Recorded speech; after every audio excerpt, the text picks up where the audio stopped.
करायचं सुरू. हो. पूर्वी आपण सभागृहात देखील जी काही चर्चा झाली ती आपल्या सर्वांच्या समोर आहे.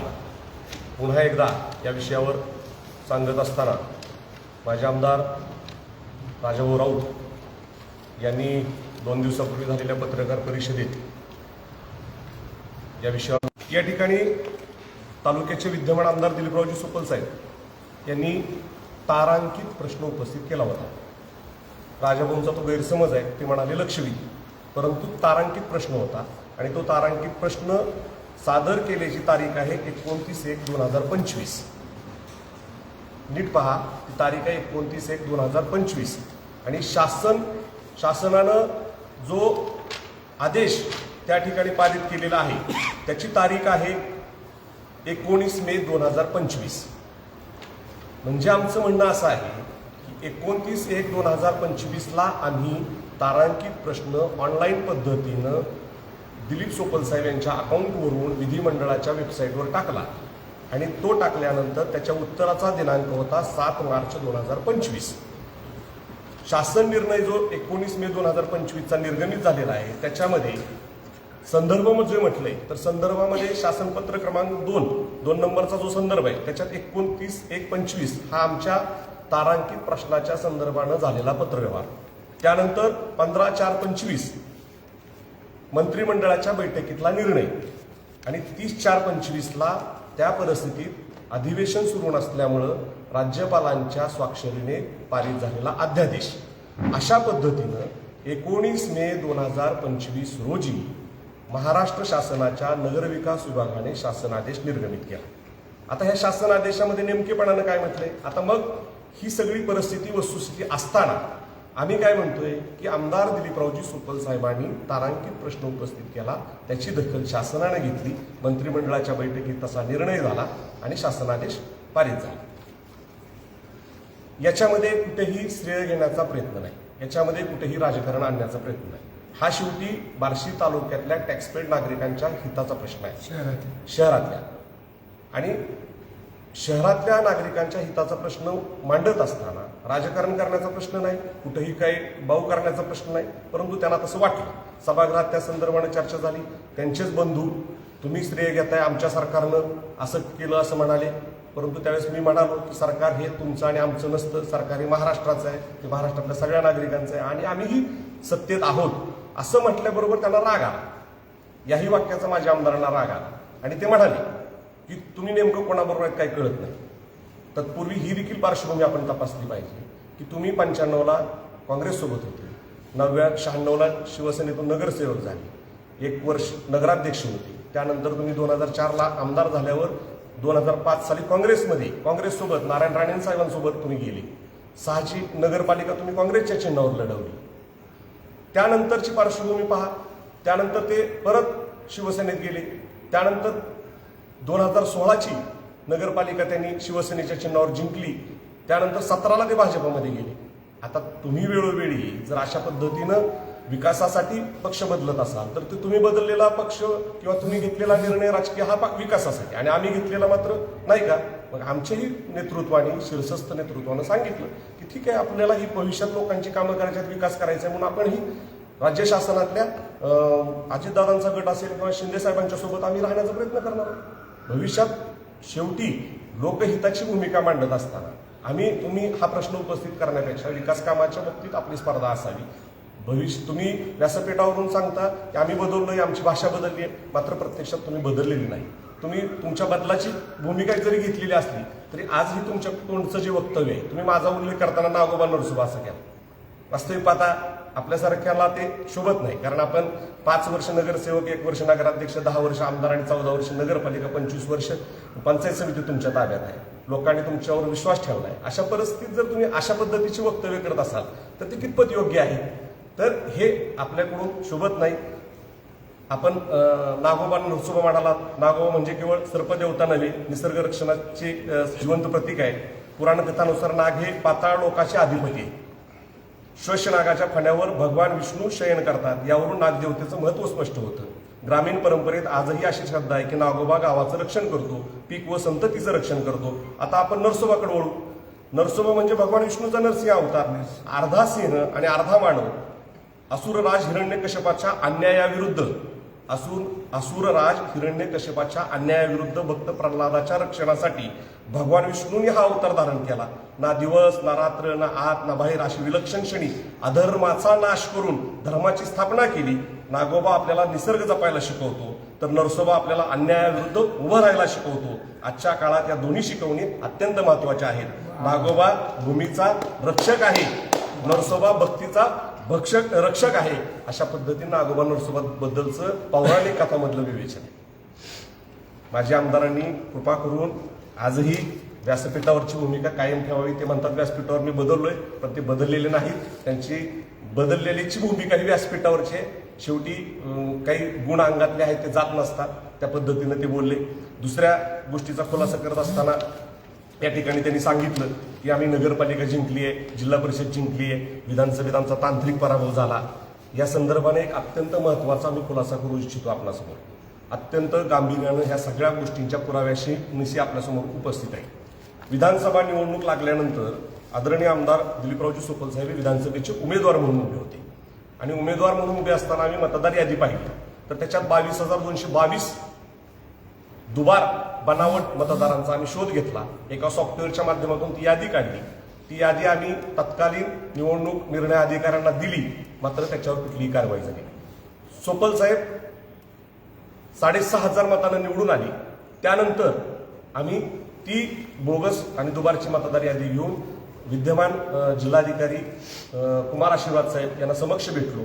त्यांना प्रेझेंटेशन दिलं आणि लॅपटॉपवर आम्ही ही नावं कशा पद्धतीनं दुबार आणि कशा पद्धतीनं बोगस आहे, लोकसभेला असलेलं मतदान आणि विधानसभेला असलेलं मतदान याच्यात 28,000 मतदाराची पडलेली भर, हे सगळं त्यांच्या निदर्शनास आणून दिलं. त्यानंतर देखील आम्ही त्याचा पुढचा परिक्रमा म्हणून राज्य निवडणूक आयोग आणि मुख्य निवडणूक आयुक्त राज्य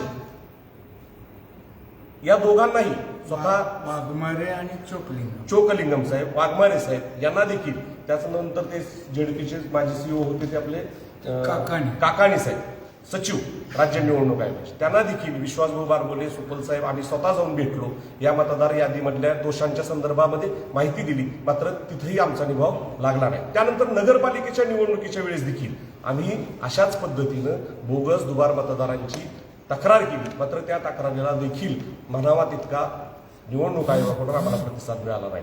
याचाच परिपाक म्हणून एकूण बार्शी शहरातल्या 112 मतदान केंद्रापैकी 107 मतदान केंद्रामध्ये 50% ते 63%, 67% ह्या आसपास मतदान झालं. मात्र सिल्वर जुबली इथल्या मतदान केंद्रावर 80 ते 85% मतदान झालं. हे कशाचं प्रतीक आहे हे ज्याची त्याला माहिती आहे. प्रत्येकाने आत्मचिंतन करावं. भगवंत भक्त असणार आणि भगवंताला स्मरून ह्या सगळ्या गोष्टींची चर्चा आणि उहापोह करावा. उगीच तीर मारण्यात मतलब नाही. त्याचबरोबर आज जिल्हा परिषद पंचायत समितीची निवडणूक झाली. ह्या निवडणुकीमध्ये देखील गमतीचा भाग म्हणून सांगतो तुम्हाला. आता कांदलगाव हे काही पत्रकारांचं गाव आहे, तुम्हाला ते परिचित असलेलं गाव आहे. या गावामध्ये असलेली काही नावं, जॉन पायण्यात डॅनियल, सुषमा कमलाशंकर तिवारी नाव आहेत मतदार यादीतली. सोहेल अहमद अली अहमद हे कांदलगावातलं नाव आहे बरं का. हिरेश रूपचंदानी हे नाव कुठलं आहे? कांदलगावात हे रूपचंदानी ही नावं. हे डॅनियल नाव कुठलं आहे? दाखवतो. डॅनियल नाव कांदलगावात. हे झालं कांदलगावचं. अशाच पद्धतीनं आम्ही गावनिहाय त्या पद्धतीनं काम करण्याचा प्रयत्न केला. त्याच्यामध्ये शिराळ्यामध्ये सलीमा अहमद शेख, दिलीप रामू पाटील, गुलाबाई पाटील, बारकीबाई पाटील, वशिष्ठ गुप्ता शिराळ्यातले मतदार आहेत बरं का. नाव आहे का? विश्वनाथ मडवी, त्याच्यानंतर प्रकाश कणोजिया, त्याच्यानंतर वैशाली कोटक, दिलीप प्राणजीवन ठक्कर ही मतदार यादीतली नाव आहे आत्ताच्या शिराळ्यामधली. असा प्रकार प्रत्येक ठिकाणी विधानसभेला नव्हती. त्यानंतर झेडपीच्या निवडणुकीला ही नाव आली आणि हरकत घ्यायची पिरियड वगैरे त्या सगळ्या गोष्टी आता तुम्हाला सगळं माहित आहे. वेदांत निशांत कारिया हे नाव आहे. विजयकुमार दिलीप ठक्कर, कविता दिलीप पाटील, बेबीबाई माणिक पाटील, आकाश हरिश्चंद्र राठोड शिराळ्यातलं नाव आहे राठोड, भोईर. अशा पद्धतीच्या ह्या मतदार याद्या आणि हा सगळा घोळ या ठिकाणी होता. आता आता ह्या सगळ्या गोष्टींचा वापर याच्यासाठी करायची वेळ आली आहे की मतदार यादी त्या संदर्भातले जे काही बनावट प्रकार आहेत या संदर्भानं सातत्यानं चर्चा आणि उहापोह होत असताना आम्ही लोकांनी जी मतं मिळवली, जिल्हा परिषदेमध्ये असतील, नगरपालिकेत असतील, लोकांच्या विश्वासानं मिळवली. कुठल्या पद्धतीनं मिळवली तुम्ही ते तुम्हाला माहिती आहे, सर्व जगाला माहिती आहे. सांगण्यामागचं तात्पर्य असं आहे. आणि या सगळ्या गोष्टीत माझ्या आमदारांनी पत्रकार परिषदेत बोलत असताना गर्भितपणानं खोड्या करू नका, खवळू नका, डिवचू नका, अशा पद्धतीनं गुरगुर करू नका. अत्यंत नम्रपणानं मी सांगतो की आम्ही सुपल साहेबांच्या संस्काराखाली, राजकीय संस्काराखाली काम करतो. आम्ही मंडळी ही लोकशाही जिवंत राहण्यासाठी अशाच पद्धतीनं काम करतो. तुम्ही आम्हाला यापूर्वी देखील आमच्या जीवावर घेतलंय, आम्ही मृत्यूच्या दारातून परत आलोय, आमचं आर्थिक, सामाजिक, शैक्षणिक सगळ्या बाबतीत तुम्ही नुकसान करायचा प्रयत्न केलाय. आम्ही कुठेही खचलेलो नाही आणि ही लोकशाहीची लढाई आमची अशीच अखंडित राहील. आणि तुम्ही जी अपेक्षा व्यक्त केली विरोधक म्हणून तुम्ही काम करा, निश्चितपणानं आम्ही विरोधक म्हणून काम करू, तुमच्या अपेक्षेला उतरून काम करू. तुम्हाला देखील कौतुक आमचं विरोधक म्हणून करायची वेळ येईल अशा पद्धतीनंच विरोधक म्हणून आम्ही काम करू. एवढंच या निमित्तानं मी खुलासा करतो. माझ्या आमदारांनी, आम्ही आजही त्यांना नम्रतेनं, विनयशीलपणे सांगतोय की कृपा करून दिलेला कौल जो जिता वही सिकंदर या पद्धतीनं आम्ही मान्य केला. ज्या काही खोड्या, ज्या काही करामती झाल्या त्या तुमच्या समोर आम्ही ठेवलेल्या आहेत. ठीक आहे, आता त्या बाबतीत बोलणं योग्य नसतं, परंतु ती लढाई आमची शेवटपर्यंत चालू राहील. आता देखील BLOच्या माध्यमातून तो जो राज्य निवडणूक आयोगाचा प्रयोग सुरू आहे त्याच्यामध्ये महाराष्ट्राचा समावेश आहे. आम्ही देखील सगळे कार्यकर्ते शहर ग्रामीण परिसरातले त्याच्यावर लक्ष ठेवून आहोत आणि मी चांगल्या पद्धतीनं मतदार याद्या बळकटीकरण कसं होईल, चांगल्या पद्धतीनं पारदर्शी होईल, नेमकेपणानं जिथं वास्तव्यास आहेत तेच माणसांची मतदार यादीत कशी नावं राहतील ह्याच्यावर लक्ष ठेवून राहू आणि पुढच्या निवडणुका आम्ही जिंकू एवढाच विश्वास या निमित्तानं व्यक्त करतो.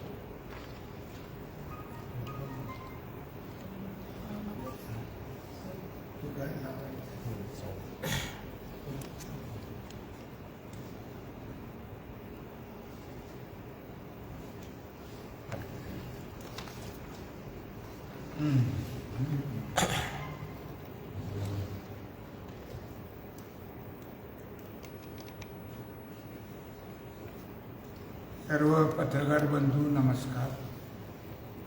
आज या पत्रकार परिषदेचं कारण म्हणजे काही माहिती आपल्याला विशेषतः उपसा सिंचन योजनेच्या बाबतीत पण द्यायची होती आणि जे उठसूट आरोप माझ्या विरोधकाकडनं होता त्याही बाबतीत काही खुलासा व्हावा म्हणून आपल्याला बोलणं. खरं म्हणजे अज्ञानी माणसाला समजावून सांगणं हे त्याला समजावता येतं. अर्धा अज्ञानी असेल तरीसुद्धा त्याला समजावता येतं. पण गर्विष्ठ, हेकेखोर आणि माझंच खरं म्हणणाऱ्या माणसाला समजावून सांगणं हे अवघड असतं. काळ आणि वेळच त्यांना समजावून सांगू शकते आणि त्याचा धडा त्यांनी विधानसभेला घेतलेला आहे. आणि त्या पद्धतीनं बोलण्यात जरी मी बदललो असं बोललेलं असलं तरी काही काही वक्तव्य आता अजून सुद्धा एकेरीवर येऊन बोलणं किंवा अर्धवट माहितीच्या आधारे काहीतरी दुसऱ्यावर टीका करणं. तुम्ही तुमचं काम करत राहा, आम्ही आमचं काम करत राहू. जनतेने आम्हाला निवडून दिलं, 2 ठिकाणी तुमच्या लोकांना निवडून दिलंय, तुम्हाला नाही निवडून दिलेलं. त्यामुळे मी विधानसभेचा आमदार आहे म्हणल्यावर तुम्ही माझ्या विरोधक आहात आणि तुमचे म्युन्सिपाल्टीचा आम्ही विरोधक आहोत. त्यामुळं आणि निवडणूक तुम्ही आत्ता खुलासा नागेशने केला की ते म्हणले माझा तांत्रिक पराभव झाला. हे तंत्र कुठलं वापरलं होतं विधानसभेला आणि मंत्र कुठला वापरला हे आता खुलासा याचा पूर्णपणे झालेलाच आहे. त्याच्यामुळं तुम्हाला माहिती आहे ती खरं तुम्ही किती मताने पडलाय. या सगळ्या तांत्रिक मांत्रिक गोष्टी करून आणि कोण तांत्रिक पराभव म्हणू शकतो का असल्या ह्याच्यात हे जरा मनाला जरा स्वतःच्या विचारात आणि जरा बदलला आहात तर 100% बदलायचा प्रयत्न करा, चांगलं होईल. आणि आमच्यावर टीका करण्यापेक्षा तुम्ही 15 महिन्यात काय केलं, मी 15 महिन्यात काय केलं हे विचारायचा तुम्हाला अधिकार नाही आहे ना मला. कारण तुम्ही 4.5 वर्षात काय केलं सत्तेत असताना किंवा पहिल्या 5 वर्षात तुम्ही काय दिवे लावले हे मी पण मग विचारू शकतो. मी काय केलं 15 महिन्यात कशाला, मी 40 वर्षाचा हिशोब द्यायला तयार आहे. आणि माझं महत्वाचं काम म्हणजे ज्याची दखल मी लक्षवेधी सूचना मांडली की या बार्शी शहरातले ओपन स्पेसचे प्लॉट जे आपल्या चेला चमाट्यामार्फत विकत घेण्याचा प्रकार चालू होता किंवा वेगवेगळ्या समाजाला ह्या प्लॉटमध्ये तुमचं सभागृह हा फसवायचा जो प्रयत्न होता तो मी एका लक्षवेधीमध्ये हाणून पाडला.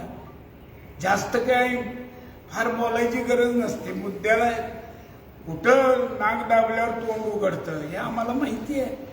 त्यामुळे आम्ही तो एक लक्षवेधी मांडली, त्याची दखल परवा महिन्यापूर्वी जिल्हाधिकाऱ्यांनी घेतली आणि सगळीकडचे रिपोर्ट मागवले की कुठं कुठं हा ओपन स्पेसचा खरेदी विक्रीचा व्यवहार झालाय, त्यांच्यावर फौजदारी दाखल करण्यासाठी त्यांनी मागितले. साधी गोष्ट आहे, पूर्वीपासून ओपन स्पेस ही त्या लेआउट मधल्या प्लॉट धारकाच्या मालकीची आहे. एक मी प्रश्न विचारला तर तुम्हाला एवढ्या मिरच्या जमल्या, एवढा जळफळाट झाला. असो, पण आम्ही लोकांसाठी, लोकांच्या हितासाठी, कल्याणासाठी आणि विकासासाठी आमचं काम आम्ही करत चाललेलो आहोत, करत राहणार आहोत. प्रत्येक गोष्ट पैशात मोजायची नसते, वेगवेगळ्या पद्धतीनं विकास होतात. 4 रस्ते आणि त्याचं कंत्राट घेतलं म्हणून सगळ्या गावाचा विकास होत नसतो. या तालुक्यामध्ये पांगरी आणि बार्शी ग्रामीण हे 2 ग्रामीण रुग्णालय मी मंजूर करून आणले आणि उभे केले आणि आरोग्याची काळजी या माध्यमातून घेतलेली आहे. आणि पांगरीचं जे पूर्वीचं प्राथमिक आरोग्य केंद्र होतं ते चिखर्ड्याला हलवलं. त्या ठिकाणी खूप त्या पंचकृषीतल्या लोकांची सोय झाली. मला विचारायचं झालं तर मी तुम्हाला विचारतो की मी उपजिल्हा रुग्णालयाचा दर्जा दिला, त्याचा श्रेय घ्यायचा तुम्ही प्रयत्न करत होता. पण नंतर तुम्हाला कळलं की आम्ही पत्रव्यवहार दाखवल्यावर की ह्याचा पाठपुरावा कुणी केलेला आहे. आणि जे क्रीडा संकुलाचा बॅडमिंटन हॉल आम्ही ते मंजूर करून आणलं, ती 15 एकर जागा त्या ठिकाणची, तुम्ही तुमच्या ह्याच्यात खेळासाठी म्हणून काय केलं. निदान आम्ही एक बॅडमिंटन हॉल तरी आणि क्रीडा संकुल मंजूर करून आणलं. तुम्ही ग्रामीण भागातल्या आरोग्याच्या दृष्टीनं काय काम केलं, शैक्षणिक दृष्ट्या काय काम केलं, सांस्कृतिक दृष्ट्या काय काम केलेलं, क्रीडाच्या जे आहे खेळ आणि ज्याचा आता आंतरराष्ट्रीय पातळीवर आपल्या देशाने गंभीर दखल मोदी साहेबांनी घेतलेली आहे, खेलो इंडिया, त्या बाबतीत तुम्ही काय काम केलं ते सांगा ना. मी रस्ते 4 चकचकीत केले, तुम्हाला कंत्राट पाहिजे म्हणून तुम्ही रस्त्याची कामं आणली, दुसरं काय उद्योग केला. आणि कुणाला म्हणता गुरगुर नामकन तमकन. गुरगुर या तालुक्यात कुणाची चालत नसते. गुरगुर केल्यानंतर धडा मिळतो, तो धडा तुम्ही बी घेतलाय, बऱ्याच जणांनी घेतलेला आहे. त्याच्यामुळे आणि मगाशी सांगितल्याप्रमाणे ज्याला गर्व आहे किंवा मी शान आहे अशा माणसाला समजून हे माणूस सांगू शकत नाही, वेळ काळच अशांची दखल घेऊन त्यांना समजून सांगू शकतो. तर रेवळगाव ताळ्याचं काम याचा काय संबंध आहे. केव्हा मी नाशिकवरनं 5 तळ्याची पाणी उपलब्धता सर्टिफिकेट आणली, गोसावी नावाची एक्झिट नेरी नाशिकला तिथून आणली. त्याच्यामध्ये सुरडी आहे, मालेगाव आहे, रौळगाव आहे, हे आपलं चिंचोली आहे. त्याच्यासाठी आम्ही पलीकडचं महेश चव्हाणचं गाव संगमनेर आहे, धरण पूर्ण केलं. आम्ही आणलं ते सातवंताला. तुम्ही उमराजेच्या बोटाला धरून तिथं जाऊन फीत कापायला होते. आम्हाला काही वाईट वाटलं नाही. तुमचा स्वभाव आहे पुढे जाऊन फोटो आणि नारळ फोडायचा, तर फोडा. मागेही बळेवाडीला मी पाणी पुरवठा मंत्री, तुम्ही विहिरीचं नारळ फोडला, मला काही वाईट वाटलं नाही. चांगलं आहे, तुम्हाला संधी दिली गावाने नारळ फोडायचा, तुम्ही फोडा. पण काम मी आणलेलं आहे. आता तसं रौळगावचं श्रेय घ्यायचं, मग चिंचोली काका बोलत नाही. मागं त्यांनी बहिष्कार टाकला होता चिंचोलीच्या ग्रामस्थांनी निवडणुकीवर, हे तळ करा म्हणून. ज्याचंही टेंडर झालं माझ्या काळात. मी त्याचा पाणी परवाना आणलेला होता, पाणी उपलब्धता परवाना. त्याचं टेंडर झालं. आपले ते मंत्री नितीन राऊत होते, त्यांनी जलसंधारण महामंडळाकडचं काम, त्याचं टेंडर झालं. ते परत नवीन सरकार 14ला आल्यानंतर 2 महिन्यांनी ते सगळे टेंडर रद्द झाले. त्याच्यानंतर लोकांनी उपोषण केलं, बहिष्कार घातला. त्यावेळेस हे महाशय तिथे गेले आणि त्यांनी डायरेक्ट मुख्यमंत्र्यांना फोन लावून, मी तातडीनं सुरुवात करायला लावतो आणि तुम्ही यांच्याशी बोला, बहिष्कार उठवा म्हणून.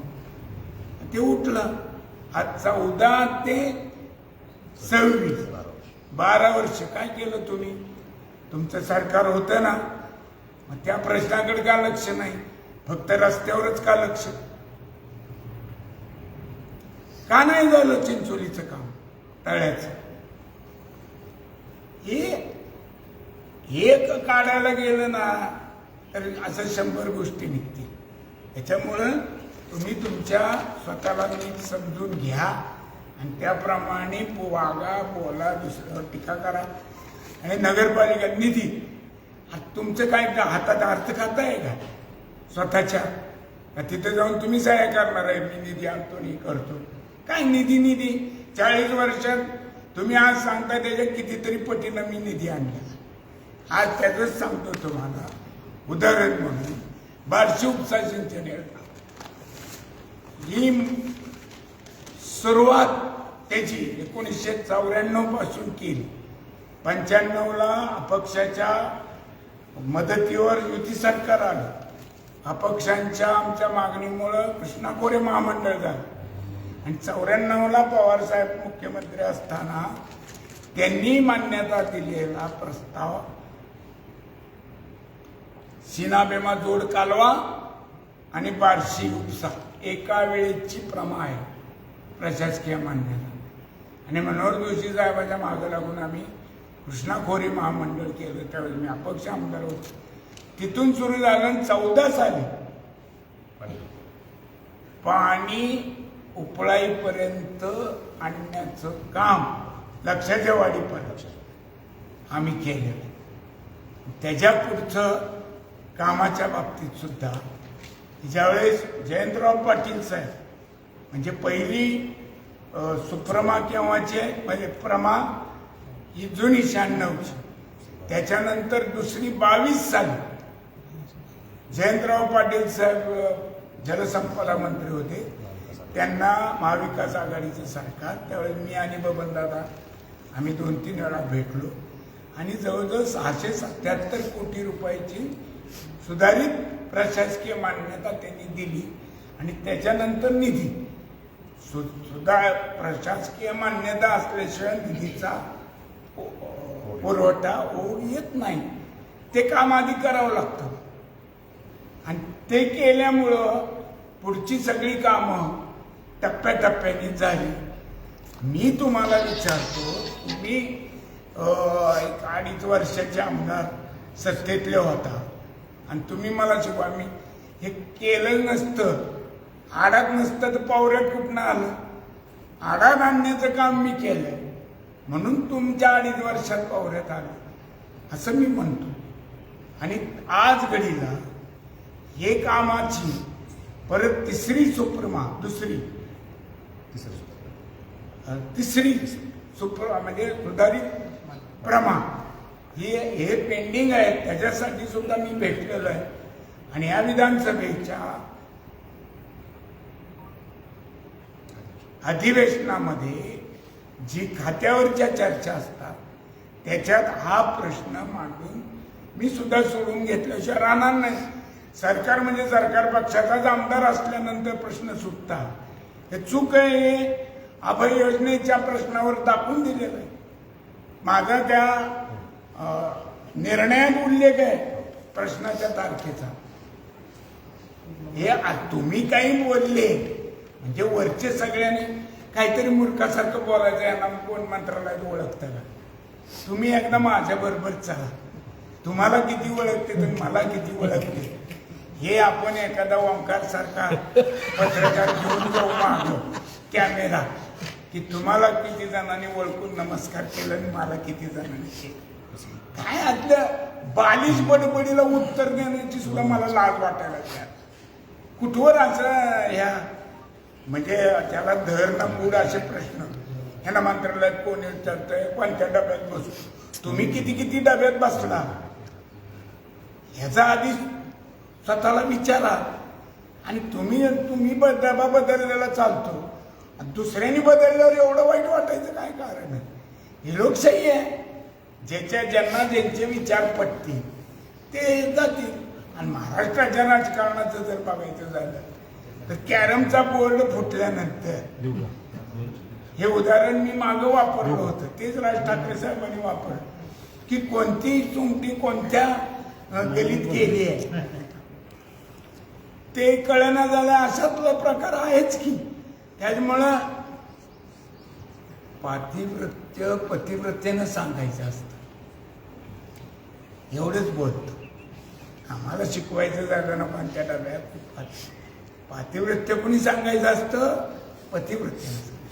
इतरांना तो अधिकार नसतो. आणि म्हणून उपसा सिंचन योजनेची माहिती तुम्हाला मी आढावा बैठक घेतली. सगळे इंजिनियर आणि त्याचे जेही सगळे होते शाखा अभियंता. त्याच्यामध्ये पहिल्यांदा पहिली प्रमा ही 95-96 याच्यावेळेस मी आमदार होतो. ही तुम्हाला वाटल्यास नंतर याची कॉपी काढून देईन. आणि त्याच्यानंतर जी प्रथम सुप्रमा 308 कोटीची 2008-09ला परत प्रथम सुप्रमा ही दुसरी झाली 677 कोटीची जयंतराव पाटील. आणि आता तिसरीसाठी प्रस्तावित आहे. आणि आत्तापर्यंत त्याच्यामध्ये जून 25 अखेर निर्माण झालेली सिंचन क्षमता ही जवळपास म्हणजे इन्फ्रास्ट्रक्चर तयार झालं.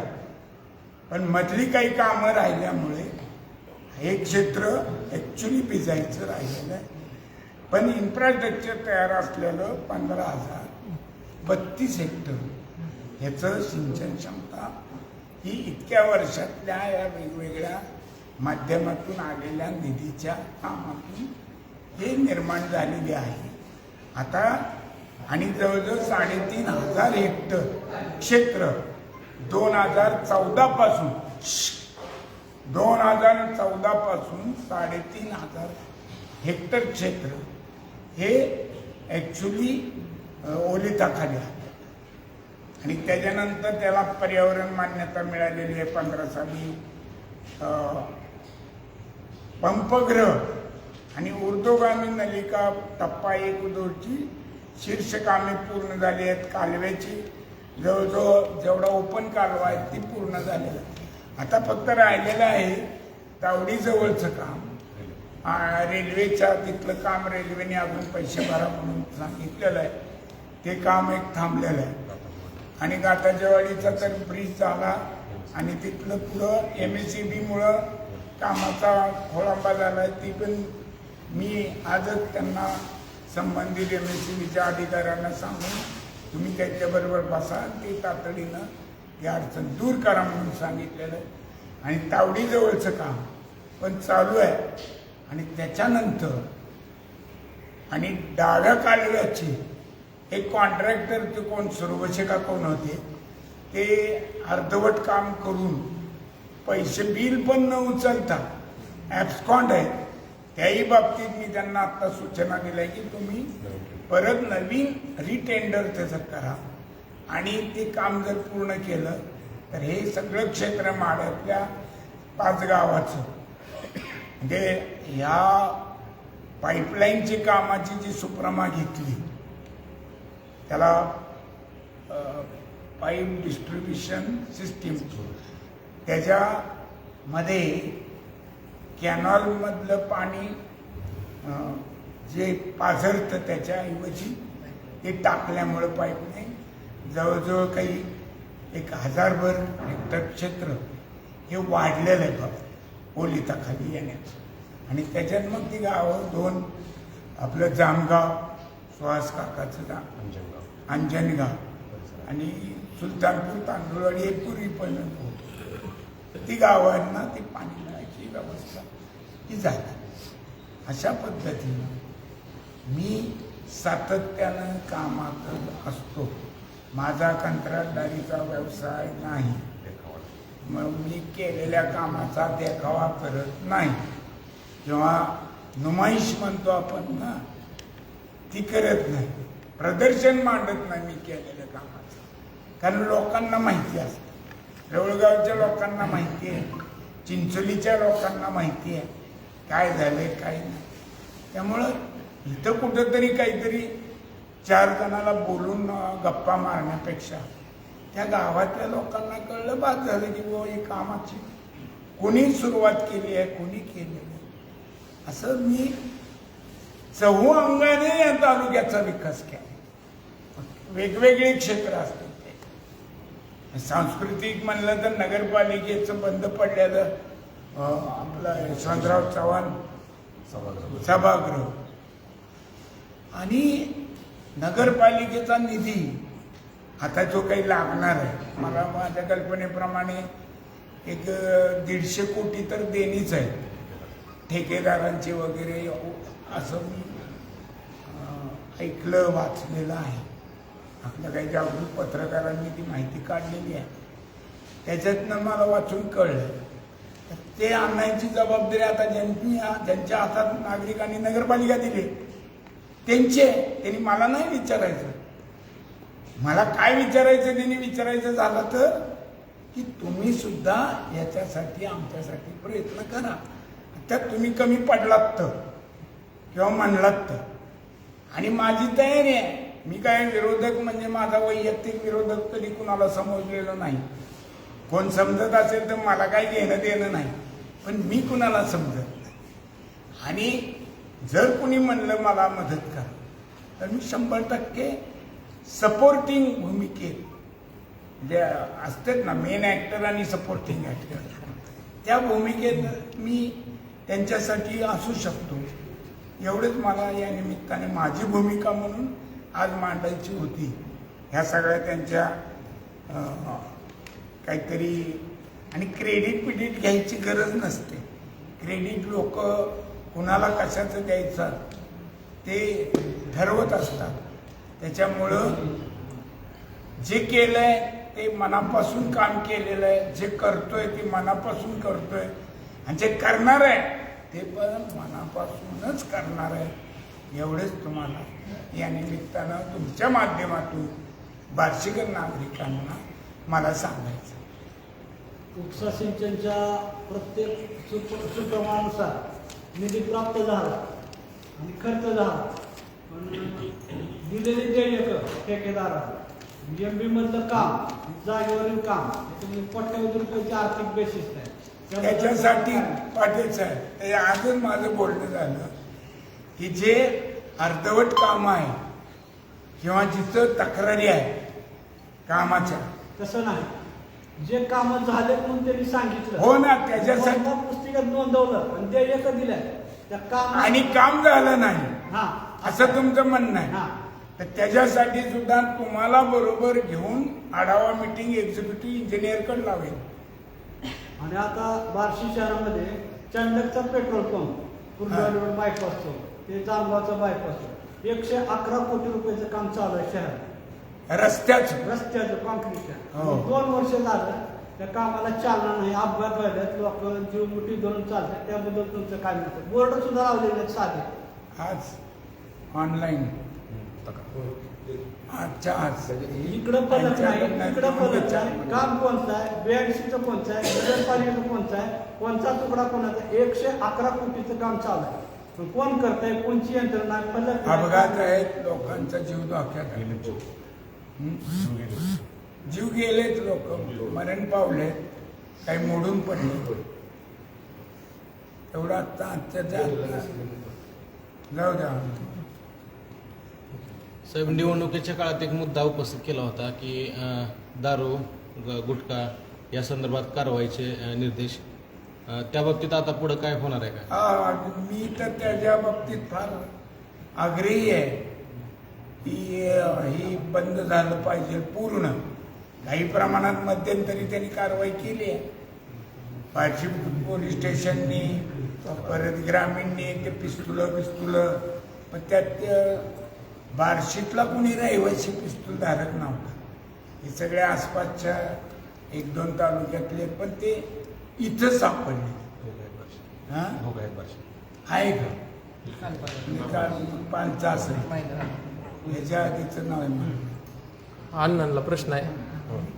तुम्ही आता सांगितलं की सिल्वर जुबली मतदान केंद्राचा तुम्ही विषय मांडला, तर मतदान झाल्यानंतर दुसऱ्या दिवशी तुम्ही इथं पत्रकार परिषद घेतली होती. विश्वास भाऊंनी त्या पत्रकार परिषदेमध्ये असं म्हणलं होतं की आम्ही बोगस मतदान होऊन दिलेलं नाही. रोखण्याचा प्रयत्न केला, ते दिलं नाही असं कसं म्हणतो? रोखण्याचा प्रयत्न केला पण ते झालं. काही कारण कोणाला दुसऱ्याच्या घालतो. 112 मतदान केंद्रामध्ये आता तुम्ही मला सांगा, तो पण बार्शीचा शहराचा भाग आहे, बरोबर? मग 105 मतदान केंद्रात, 107 मतदान केंद्रात जर 50% 63% 67% मतदान होतं आणि तिथंच 80-85 का होतं याचा अभ्यास करा. का तिथं जास्त जागरूकता आहे का? लोकशाही फोफावली. तुम्हीच मला सांगा, अनेक पत्रकारांनी सांगितलं ह्या ग्रामीण भागातून ह्या गाड्या आलत्या, त्या ग्रामीण भागातून त्या गाड्या आलत्या, असाही प्रकार झालाय ना. तुमची जागृत पत्रकारिता बाळशास्त्री जांभेकरांची काय सांगते? तुम्हाला माहिती माझा आहे तुम्ही की आढावा घ्या. खरं तुमची जबाबदारी आहे ती. दुसरा प्रश्न आहे. जागरूक नागरिक बनावट आधार कार्डाच्या द्वारे निवडणूक मतदारामध्ये नाव लावले गेलेले आहेत. हे जे चुकीच्या प्रकारे कुठे आधार कार्ड बोगस आधार कार्ड करून नावं जे लावलेत ना, ह्याच्यावर आता सगळं साहेबांनी मग कशी सांगितली ती दुबाची काढली. ग्रामीण मधले लोक कसे 50-100चा एक गट्टा शहरामध्ये येतो. इथं 3,500 का 5,000 आहे? 5,500. 5,500. यांनी जो आता म्हणतात जानेवारी म्हणतात की आम्ही 2 काही स्थानिक स्वराज्य संस्था आणल्या, पण कशा प्रकारे आणल्या हे त्यांना पण माहिती आहे. तर त्यांनी बघितलं, त्यांना कळेल की आपण कसं जिंकलो आणि कसं काय झालं गोष्टी. अण्णा, दुसरा प्रश्न आहे. गुटखा आणि दारूच्या बाबतीत सुद्धा सगळ्या पत्रकारांना माझी विनंती आहे. आजच मला वाटतं पावले तुमचं कुठलं चॅनलवर मी वाचलं सुळसुळा, हे एकाने टाकून नाही, सगळ्यांनी आता पाठपुरावा केला पाहिजे. पत्रकारांनी सुद्धा न कुठल्या दडपणाला किंवा कुणाचं काय काय, हा नागरिकाच्या जीविताचा प्रश्न आहे. 2 नंबर धंद्याच्या विरुद्ध उभारणं हे जसं लोकप्रतिनिधीचं काम आहे तसं पत्रकारांचं सुद्धा. अण्णा, दुसरा प्रश्न तेवढी आहे. मदत मला करा. मी आहे तुमच्या बरोबर, तुम्ही माझ्या बरोबर. दुसरा प्रश्न आहे तुम्हाला. तुम्ही आता जी डॅनियल वगैरे काही काही नावं सांगितली, नाही, तुला दाखवतो, सांगितली नाही. नाही, दाखवली जित काय तुम्ही कॅमेऱ्यासमोर पुरावा दाखवला, अशी एकूण किती टोटल मतदार आहेत? आता त्याचं पूर्ण बाय- जिल्हा परिषद सांगतो, ह्याच्यामध्ये. त्याचं बायफर्गेशन आहे. आता शिराळ्यामध्ये 92 आहे एका एका गावात गावात. अशा प्रत्येक गावाचं वेगवेगळं बायफर्गेशन आहे. तुम्हाला 138 गावांची यादी दिली जाईल जेव्हा केव्हा तुम्हाला सवड असेल. आणि तुम्ही जाऊन शोध घ्या ना. आता हे डॅनियल नावाचा माणूस कांदलगावात असेल का, मनचंदाणी असेल का, भुईर नावाचा माणूस, ठक्कर नावाचा माणूस शिराळ्यात असेल का, रूपचंदाणी. रूपचंदाणी शिराळ्यात असेल का? साधी गोष्ट आहे. 1 मिनिट, ह्यात राजकारणाचा भाग थोडासा बाजूला बाजूला ठेवा. ठेवा. मतदार म्हणून, एक जागृत नागरिक म्हणून ह्या आडनावाची माणसं तुम्हाला ह्या ग्रामीण भागात भेटलीत का कधी? आणि विधानसभेनंतर आलेली नाव विधानसभेनंतर नाव आले. ह्याचं सुद्धा तुम्ही दखल घेतली पाहिजे. आणि लोकसभेचं मतदान आणि विधानसभेचं मतदान ह्यात 28,000 मतदार वाढली. आमची तक्रार 22,222 बद्दलची होती. हा, मग आता हा फुगवटा जो आहे 5-6 महिन्यातला एवढाच, हा कसा झाला? आमच्या कुठल्याही बाबतीत ही जी काही त्रुटी आहेत त्या संदर्भात आमच्या तक्रारी आहेत. हा. आम्ही वेळोवेळी पाठपुरावा केलाय त्याचा. साहेब तुम्हाला प्रश्न होता की तुमच्यावर आरोप केला गेला की जी पाणी पुरवठा योजना आहे का बार्शीला जी पाईपलाईन यायला लागली आहे, तर 15 महिन्यात तुम्ही किती वेळा व्हिजिट केली आणि किती वेळा ते फोटो टाकले असं त्यांनी सातत्याने त्या विषयावर बोलतात. अहो, तर मी पाणी पुरवठ्याला व्हिजिट करायला काही कंत्राटदार नाही आहे त्याचा. मी गाडीनं जाताना सातत्यानं माझं मुंबईला जाताना येताना सकाळी रेल्वेला उतरताना सिद्धेश्वर वेळेवर पोचती म्हणून मी सिद्धेश्वरनी जातो पहिल्यापासून, मला सवय आहे. त्यामुळे जाता येता मी लक्ष असतं, मी पहिल्यापासून कुठं गळती झाली तर म्युन्सिपाल्टीत फोन केलेले की या ठिकाणी गळती आहे म्हणून. तुम्ही प्रदर्शन करत नाही, मी फोटो घेऊन मागं 4 नाटके घेऊन जात नाही. तसंच आवडत असेल तर जाईन परत तुम्हाला घेऊन. ही काय प्रश्न आहे का तुम्ही 15 महिन्यात किती गेला, तुम्ही दुसरं किती वेळा गेला असं मी तुम्हाला विचारलं तर तुम्ही मला विचारायचं. आणि आपण नगरपालिकेचे विरोधी पक्षनेते म्हणून काम करता, परंतु त्या दिवशी तुमच्याकडून आम्ही देखील सत्तेत आहात असं कुठंतरी म्हटलं गेलं.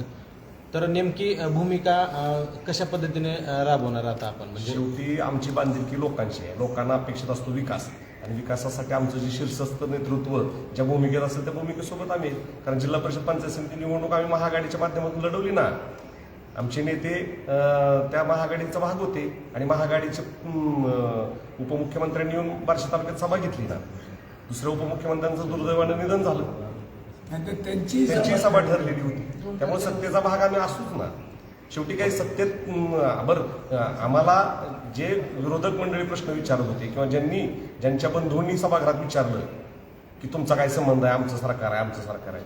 सरकार हे महाराष्ट्राचं आहे, सरकार हे कोणा एका व्यक्तीचं नसतं. आणि राहता राहिला प्रश्न, आम्ही बी सत्तेच्या जवळ आहोत ना, सत्तेच्या सोबत आहोत. तुम्ही जसं सत्तेच्या सोबत विकासासोबत जाता वेळोवेळी, तसं आम्ही जातो विकासाच्या नावाखाली. विकासाच्या नावाखाली. तसं दुसऱ्यांनी केलं तर काय वाटतं? परंतु आपण हा देखील मुद्दा गाजलेला बघितला की बार्शी नगरपालिकेमध्ये भ्रष्टाचार आहे आणि आपण विरोधी पक्षनेते आहात, तर ह्या संदर्भात पुढे चालून काय ह्याच्यावरती प्रसंगानुरूप वेळोवेळी या संदर्भानं कागदावरची लढाई लढली जाईल. आणि या संदर्भात कुठेही कसलीही मुलाहिजा न ठेवता, तडजोड न 100% करता. तडजोड न करता, मुलाहिजा न ठेवता, न भिता निर्भयपणे तुम्हा पत्रकारांना सोबत घेऊन याची लढाई लढली जाईल.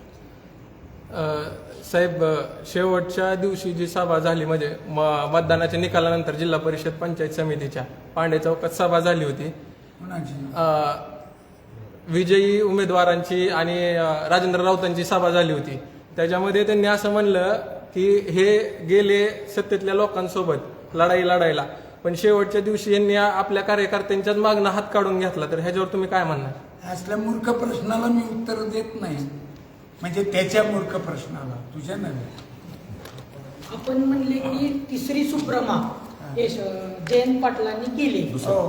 तिसरी दुसरी. 2022 नाही, दुसरी तिसरी आता आहे. त्यांनी आज सकाळी असं म्हणले बाबा 2च मुख्यमंत्री आणि उपमुख्यमंत्री असताना मी 700 कोटीची मान्यता मी स्वतः घेतली. ह्याच्यात आज सकाळी ते असं म्हटले. 22 साली सुप्रमा कोण देतो? जलसंपदा. जलसंपदा मंत्री असतो.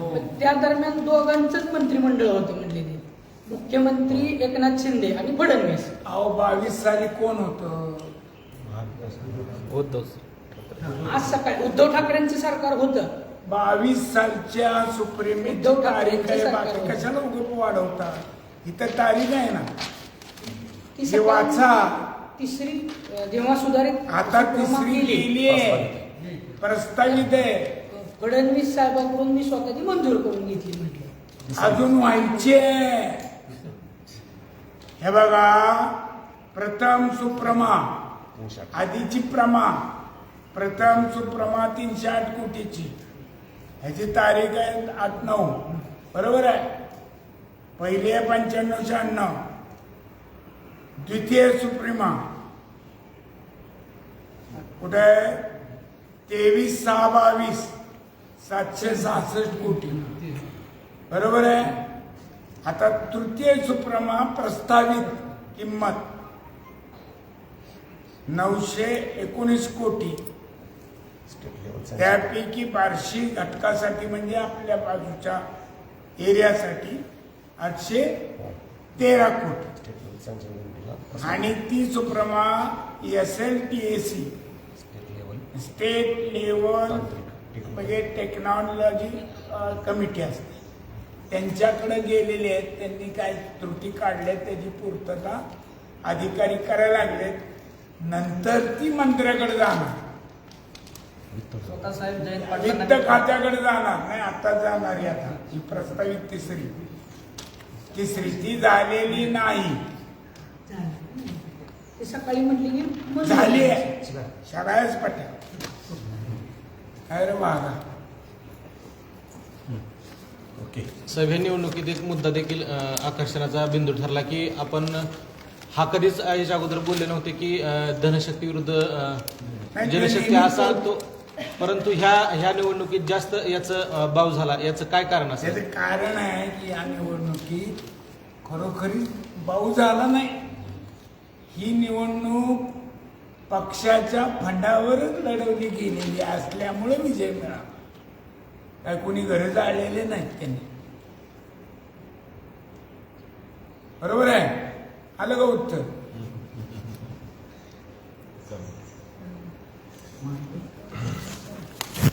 द्या.